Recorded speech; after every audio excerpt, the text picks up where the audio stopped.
Analogie avec la Bible, il fait partie de ce qu'on appellerait les catégories prisées, les catégories privilégiées, les anawim, les pauvres, la veuve, l'orphelin, voilà, celui qui est malade, celui qui n'a pas où dormir, celui dont la vie est menacée, voilà. Le migrant est mis dans ces catégories-là et c'est tellement important que lorsque dans l'islam on a récolté tout l'argent et tous les biens de la zakat c'est l'aumône légale qui est différent de la petite aumône que je donne à celui qui fait la manche devant l'église, que je donne à celui qui est assis sur son tapis dans le métro, ça c'est autre chose, c'est la sadaq. Voilà, il y a la sadaq et la zakat, c'est l'aumône légale qui est donnée à la fin du ramadan. Et le musulman ne doit pas manger le repas de rupture du jeûne de ramadan, le repas du Eid al-Fitr, il ne doit pas le manger tant qu'il ne s'est pas acquitté de donner la zakat, l'aumône légale, qui est calculée sur un pourcentage bien défini sur le revenu. Et parmi les cibles privilégiées auxquelles sont destinées cette zakat, cette aumône légale, c'est le réfugié, Ibn al-Sabil.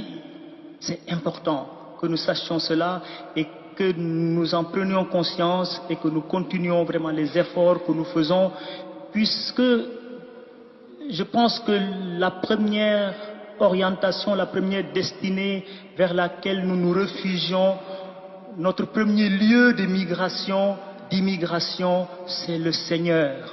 Nous nous réfugions vers Dieu. Dieu est notre refuge. Et il est important dans les rencontres, à mon avis, islamo-chrétiennes, qu'on puisse camper le débat là.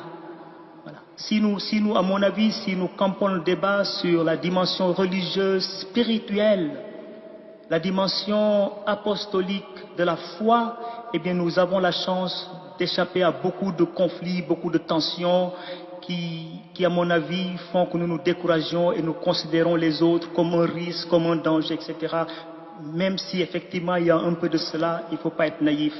Le premier, en tout cas dans l'islam, dans le Coran, l'immigré, le réfugié, c'est d'abord auprès de Dieu. Vous l'entendez souvent dans les discours, dans les mairies ou dans n'importe quelle réunion avec les musulmans, quand ils prennent la parole, la première chose qu'ils disent, Bismillah ar-Rahman ar-Rahim, et seconde chose, A'ouzou billah minash shaitan rajim, A'ouzou billah, je cherche refuge auprès de Dieu.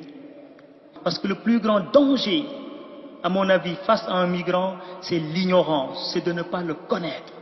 Connais-tu ton frère musulman qui est en face de toi?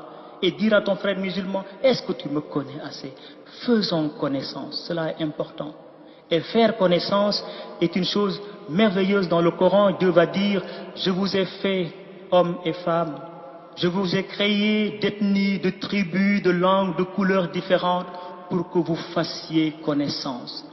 Khalaqnakum min zakrin wa unsa wa ja'alnakum shu'ub wa qaba'ila li ta'arafu. Se connaître, faire connaissance mutuelle, cela est important. Le migrant est une opportunité parce que je pense que nous pouvons partir de ce que le Coran dit.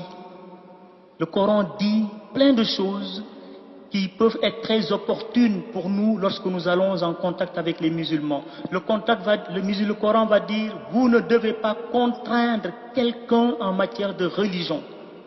Il ne doit pas y avoir de contrainte en matière de religion. Et cela, il faut que nous le réaffirmions, que nous le disions clairement. Le musulman est une opportunité parce que le musulman est invité à rentrer en dialogue, à rentrer en discussion, en débat avec l'autre frère croyant, surtout chrétien, qui est en face de lui.